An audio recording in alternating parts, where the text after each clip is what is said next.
Ceasefire negotiations between Hamas and mediators in Cairo ended without progress on Tuesday, with few days left to halt fighting in time for Ramadan.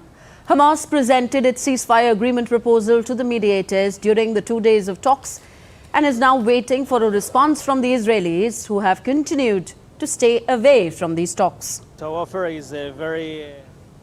Meanwhile, the Israeli Defense Forces released a video showing destruction of Hamas tunnels.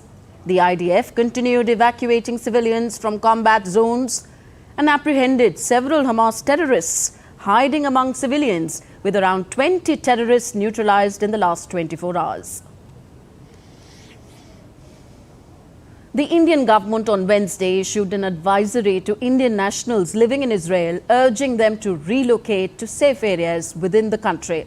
In a post on social media platform X, Indian Embassy in Israel said that in the prevailing situation, all Indians in Israel, especially those working in or visiting the border areas in the north and the south, are advised to relocate to safe areas within Israel.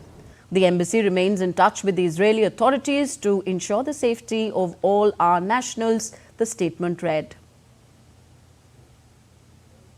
The embassy also shared a hotline number of the Population and Immigration Authority of Israel. The advisory came a day after an Indian citizen who was killed, while 2 others were injured in Israel.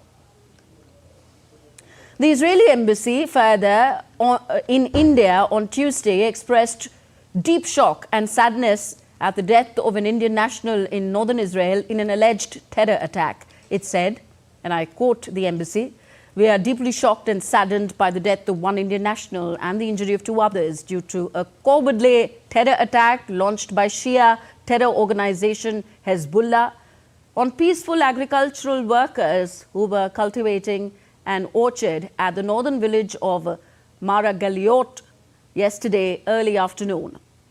Our prayers and thoughts naturally go to the families of those bereaved and those of the injured." DD India's Sarah Coates joins us on the story now from Tel Aviv. Sarah, what more can you tell us about the attack in Israel in which one Indian national has been killed?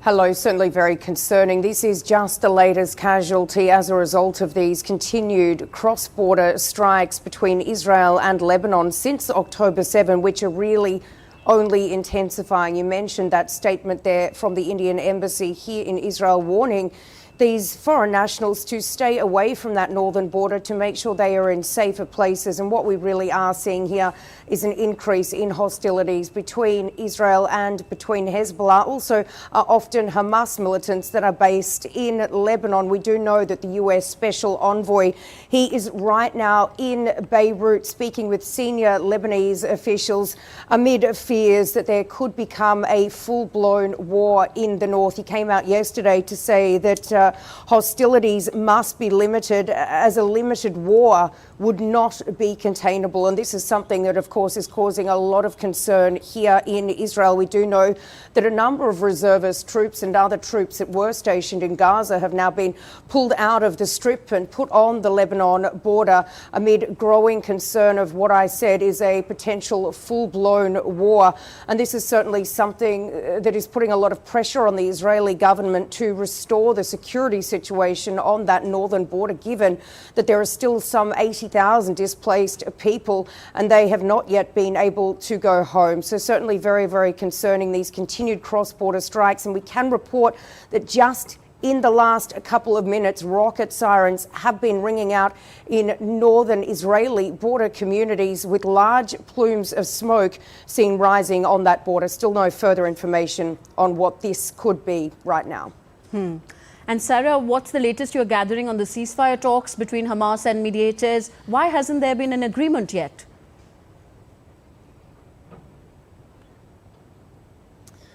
Well, that is yet to be seen, why, Tanvi, but we do know, according to Reuters, that they've spoken to a senior Hamas official who said that they've put their outline on the table. They are still waiting for the Israelis to respond, but we do know that there was no Israeli delegation sent to Cairo this time around because Hamas had reportedly been asked for a list of captives that were still alive.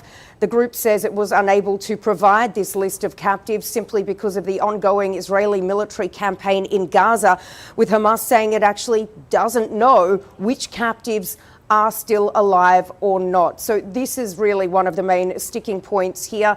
Still no official comment from Israel, but look, at the same time, we do know that the War Cabinet member Benny Gantz, he is in Washington. This is certainly something that he is discussing with senior US officials. It doesn't seem as though it's dead and buried, this potential ceasefire and hostage negotiation at this hour, given that we haven't heard yet from the Israelis and that there's so much pressure on Israel by the United States to come to some sort of an agreement ahead of the Muslim holy month of Ramadan, which is expected to begin this Sunday, amid widespread fear that another front could open, that the tinderbox of Jerusalem could really explode, with these calls from Hamas, including from Ismail Haniyeh, for everyone in the West Bank and occupied East Jerusalem to march on the Al-Aqsa Mosque compound to really light things up over that holy month.